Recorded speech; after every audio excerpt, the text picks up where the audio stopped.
Après tout, les médecins et les infirmières sont à des niveaux différents.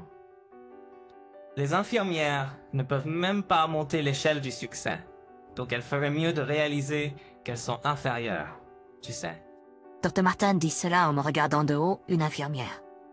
Cependant, je crois qu'il n'y a pas de hiérarchie dans les professions. Ma chère maman disait ça en la regardant, j'ai décidé de devenir infirmier. Mon nom est Pierre Miller. Actuellement, je travaille en tant qu'infirmier à l'hôpital Grand Oak, un grand hôpital général. Na Oli Celebrens Technitzender Timels. Non seulement les habitants, mais aussi des gens de divers endroits viennent pour des consultations médicales. Le travail est chargé, mais je ressens vraiment l'accomplissement d'être là pour mes patients chaque jour. Cela dit, je travaillais dans une petite clinique de ville avant Solina, à Liend. Là-bas, nous n'avions qu'un seul médecin âgé, le Dr. Thompson, et seulement 2 infirmières, moi inclus. Et pourtant, le Dr. Thompson aimait des habitants traiter de nombreux patients, des enfants aux adultes, autant que le temps le permettait. Cependant, son travail acharné continu a eu un impact sur sa santé, et elle a dû fermer sa pratique avec regret. Après ça, j'ai déménagé dans mon hôpital actuel. Le nombre de patients et le volume de travail ont explosé par rapport à avant, mais l'acte d'aider ceux qui souffrent de maladies reste le même. Je suis très fière de mon travail actuel. Être là pour mes patients, les soutenir émotionnellement, a toujours été ma plus grande joie. Cependant, depuis que j'ai déménagé dans cet hôpital, une chose a changé. On me prend souvent pour un médecin. Surtout parmi les personnes âgées, beaucoup pensent que le personnel masculin est médecin et le personnel féminin est infirmier. Chaque fois que je suis approchée, il y a ceux qui me regardent avec un air surpris en disant « N'es-tu pas médecin ?» Même si tu es un homme, il semble qu'un bon nombre de personnes ne sont pas conscientes de l'existence des infirmiers masculins. Il est vrai que les infirmiers masculins sont une minorité à l'échelle nationale, et dans notre hôpital, il y a plus de médecins et de techniciens masculins. Mais je crois que le nombre de masculins augmentera avec le temps. Je suis fière de mon travail, et je salue toujours les gens avec le sourire, peu importe ce qu'ils peuvent dire.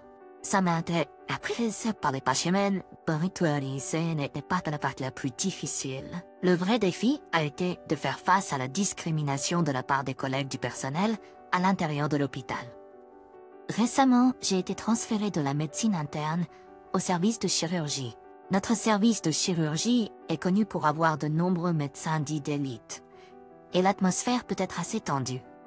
Le directeur de cet hôpital, le Dr. James Mitchell, était autrefois médecin dans ce service de chirurgie. À l'époque, il s'opposait à l'idée. À l'époque, il aurait apparemment favorisé une atmosphère compétitive et de combat qui persiste encore aujourd'hui.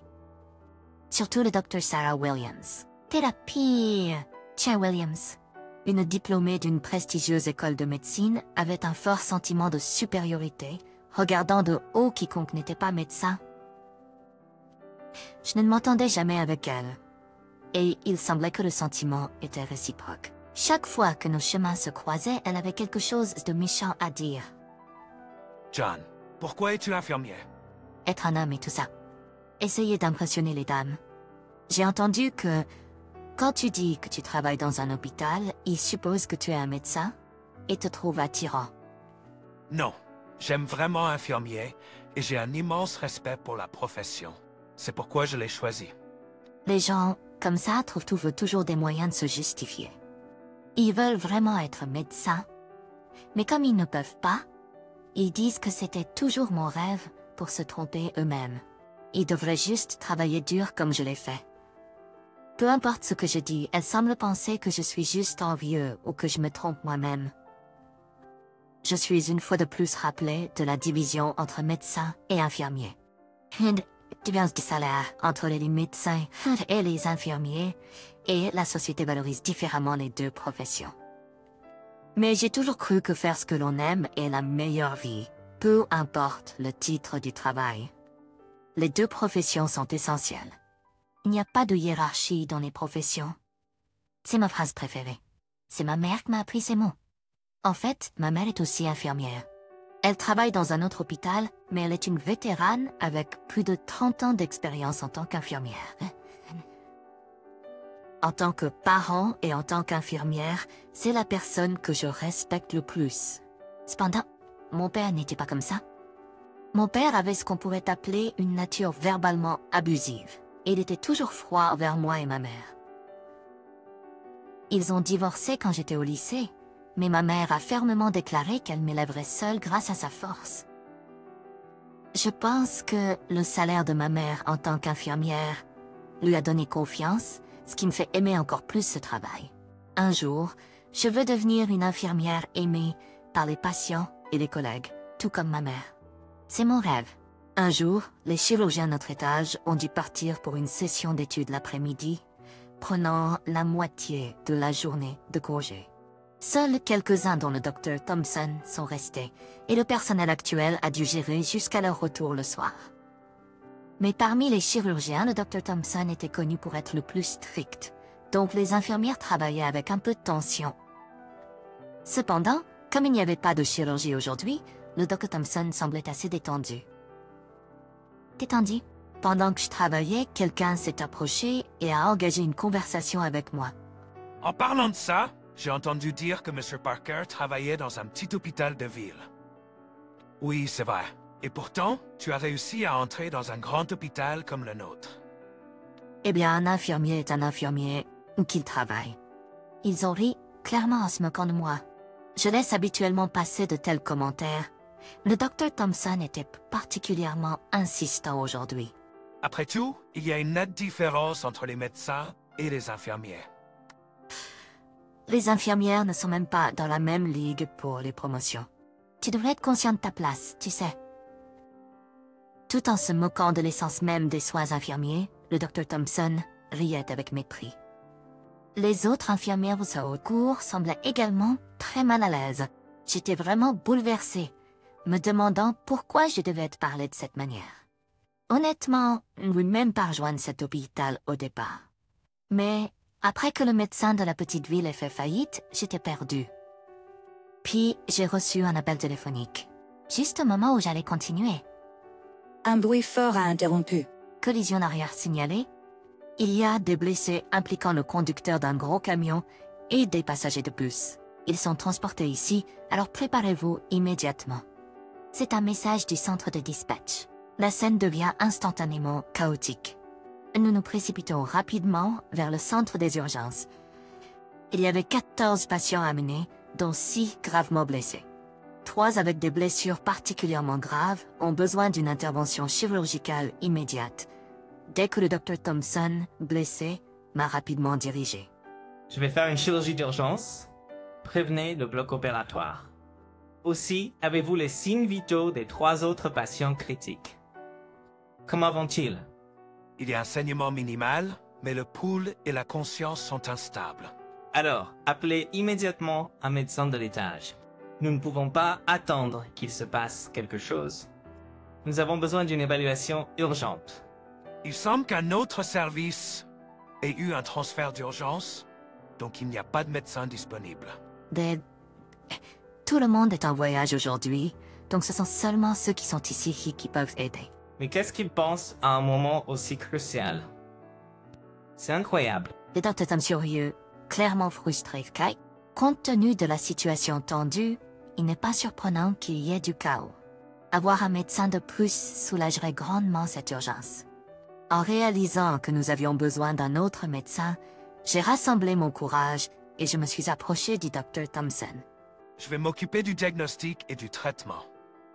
Dr. Thompson, veuillez vous rendre immédiatement au bloc opératoire. Quoi? Tu n'es qu'une infirmière. Le docteur Thompson a répondu « Quoi? Tu n'es qu'une infirmière. Qu'est-ce que tu es? » J'ai une licence médicale. Il n'y a pas de problème. Fais-moi confiance. Quoi? Dépêche-toi. D'une voix ferme, je me suis immédiatement tournée pour m'occuper des patients gravement blessés restants.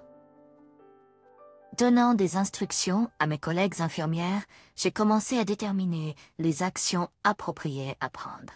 La vérité est que je détiens une licence médicale. Pourtant, cela fait quelques années que j'ai pas pratiqué sur le terrain, donc il y avait une véritable anxiété. Mais dans cette situation, je ne pouvais pas rester les bras croisés et ne rien faire. Lorsqu'il y a un patient devant vous, c'est le devoir d'un travailleur de la santé de faire tout ce qui est en son pouvoir. Malgré mes appréhensions, mes instincts de l'époque ne m'avaient pas quitté. Heureusement, les 3 restants n'avaient pas besoin d'une intervention chirurgicale immédiate. Après avoir décidé d'un plan de traitement, j'ai repris mes fonctions d'infirmière. Ensuite, les médecins qui étaient partis en voyage d'affaires sont revenus et l'opération réalisée par le Dr Wilson et son équipe a été un succès. Alors que je gérais les tâches habituelles et les admissions, une journée mouvementée a finalement pris fin. Quelques jours plus tard, j'ai été convoqué par le directeur de l'hôpital, M. Thompson, et je me suis dirigé vers son bureau. Il est maintenant connu que j'ai agi en tant que médecin, bien que je sois infirmière. Bien que ce ne soit pas une violation, il pourrait y avoir des préoccupations à aborder. Sans hésiter m'envahir, je suis entrée. Ça fait un moment, Pierre. C'est drôle comme nous travaillons dans le même hôpital, et pourtant nous ne nous croisons presque jamais. Le travail du directeur ne concerne pas vraiment les tâches médicales, c'est principalement de la gestion. Quand nous sommes juste tous les deux, appelle-moi papa, pas directeur, comme au bon vieux temps. Monsieur Thompson, ou plutôt papa, m'a regardé droit dans les yeux en disant cela. Je me demande depuis combien d'années nous n'avons pas eu une conversation comme celle-ci. Bien que mon nom de famille soit maintenant Miller, qui est le nom de jeune fille de maman, je vivais avec papa en tant que Pierre Thompson jusqu'à leur divorce. Papa a toujours travaillé dans cet hôpital et il était un médecin renommé dans le domaine médical. Cependant, j'ai entendu dire que beaucoup de ses subordonnés ne l'aimaient pas beaucoup. Il est arrogant et très ambitieux. Oui, tout comme le Dr Martin. Non, probablement pire que le Dr Martin. Papa croyait que le fait d'être médecin lui permettait de dire ou de faire n'importe quoi et de s'en sortir. Il méprisait tout le monde, que ce soit les infirmières ou les pharmaciens. Il y a même eu un moment où beaucoup d'entre eux ont soumis leur démission en même temps mettant l'hôpital en péril. Maman, qui travaillait dans le même hôpital, a désespérément fait la médiation et les a convaincus de rester d'une manière ou d'une autre. Sentant qu'elle ne pouvait plus supporter le comportement de papa, maman a évoqué le divorce quand j'étais en 3e. Elle a dit qu'elle ne voulait pas de pension alimentaire, ni de soutien pour les enfants, et qu'elle m'élèverait Pierre seule, essayant de nous éloigner de papa. Cependant, papa a apparemment fait de mon inscription à l'école de médecine et de l'obtention d'une licence médicale une condition du divorce. Si je laisse Pierre entre tes mains, il finira par devenir un adulte sans valeur. Promets-moi qu'il ne finira pas comme ça. Tess, en pensant à maman qui voulait le divorce, j'ai promis d'obtenir cette licence médicale. Mais après ma résidence, je me suis immédiatement inscrite à l'école d'infirmière. À cause de papa, j'avais une mauvaise image des médecins. Chaque fois que j'étais malade, papa disait toujours « Tu n'as pas de discipline. Tu es faible parce que tu ne travailles pas sur toi-même. » Et il me grondait. Peut-être avait-il raison, mais j'aurais juste souhaité quelques mots réconfortants quand j'étais malade. Juste un simple « Je sais que c'est dur. Accroche-toi » aurait signifié le monde pour moi. C'était toujours maman et les infirmières qui offraient de tels mots gentils. Même enfant, je sentais que ce n'étaient pas les médecins, mais les infirmières, qui comprenaient vraiment le cœur d'un patient. Quand j'ai travaillé à l'hôpital en tant que résidente, je voulais toujours être infirmière. Je pourrais ne pas être en mesure de diagnostiquer ou d'opérer, mais pour tout le reste, les infirmières peuvent le faire. Elles étaient comme des héros pour moi. La seule condition de divorce était d'obtenir une licence médicale, pas nécessairement de travailler en tant que médecin. C'est pourquoi, même avec une licence médicale, j'ai choisi de travailler en tant qu'infirmière.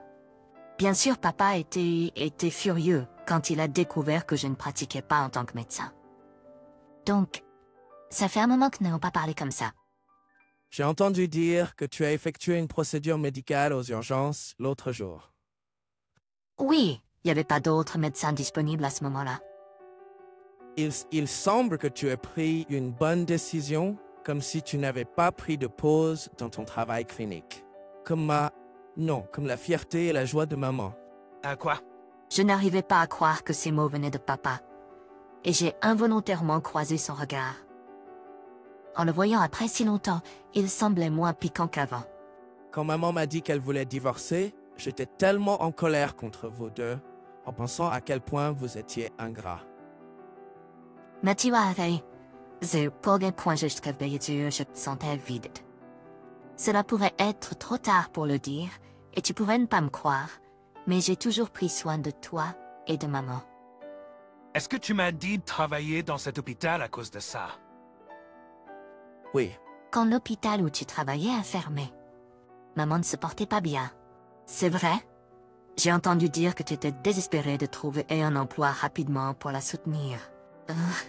Alors je t'ai offert un endroit où les conditions étaient bonnes et où tu pouvais commencer immédiatement.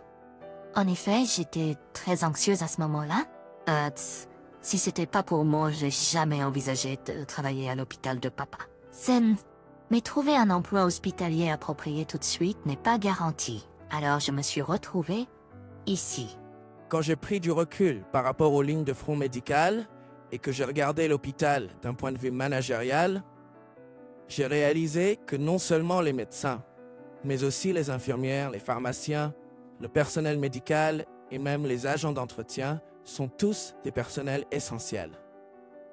Nous ne pouvons pas nous permettre d'en perdre un seul. J'ai enfin compris ce que ta mère disait depuis le début. C'est pourquoi j'ai voulu me réconcilier avec le passé et te contacter. Je voulais aussi faire quelque chose pour ta mère. C'est ainsi que c'était.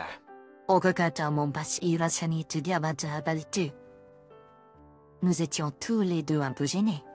Mais pour la première fois, j'ai eu l'impression d'avoir un véritable moment père-fils avec lui.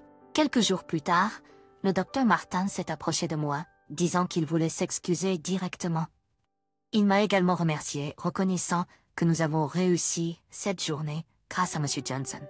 Tu sais, j'ai été victime de harcèlement par une infirmière quand j'étais résident. Cela s'est produit il y a de nombreuses années. J'ai été harcelé? C'est ce que je pensais à l'époque. Mais en réalité, je n'étais tout simplement pas compétent. J'ai été affecté aux urgences et on me disait presque tous les jours que j'étais inutile là-bas.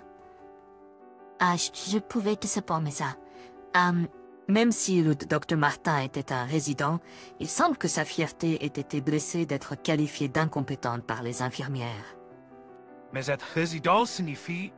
Je sais, les résidents ne peuvent vraiment pas faire grand-chose à part observer. Avec du recul, j'étais vraiment aussi inutile qu'il le disait. C'est une triste vérité. Dans le domaine médical réel, les infirmières expérimentées sont bien plus précieuses et compétentes que les nouveaux médecins résidents. Les infirmières profondément engagées dans leur travail finissent parfois par utiliser des mots forts dans leurs conseils. Cela est particulièrement vrai dans des domaines comme la salle d'opération ou les urgences, où des vies sont en jeu. Mais à l'époque, je ne comprenais pas. Je pensais je suis le médecin ici, qui sont ces infirmières, pour agir avec tant de supériorité. Cela m'a rendu hostile envers elles. Même après être arrivé dans cet hôpital, je ressentais la même chose, jusqu'à ce que je voie James à la fois consulter des patients en tant que médecin et travailler en tant qu'infirmier. J'ai alors réalisé que qu'on soit médecin ou infirmier, notre désir d'aider le patient devant nous est le même. Le docteur Martin a ri avec une expression douce amère. En tant que professionnel de la santé, je ressens la même chose. En travaillant à l'hôpital, je réalise que tous les médecins ne sont pas comme mon père. Il y a de nombreuses personnes, dans différents rôles, qui font tout leur possible pour prendre soin de leurs patients. Il n'y a pas de hiérarchie dans les professions, je le crois vraiment. Ma chère maman l'a toujours dit, et en la regardant, j'ai été inspirée pour devenir infirmier. Continuons à travailler ensemble et à sauver autant de patients que possible. J'ai dit avec détermination et j'ai échangé une poignée de main avec le docteur Martin. C'est un lien entre ceux qui partagent la même passion.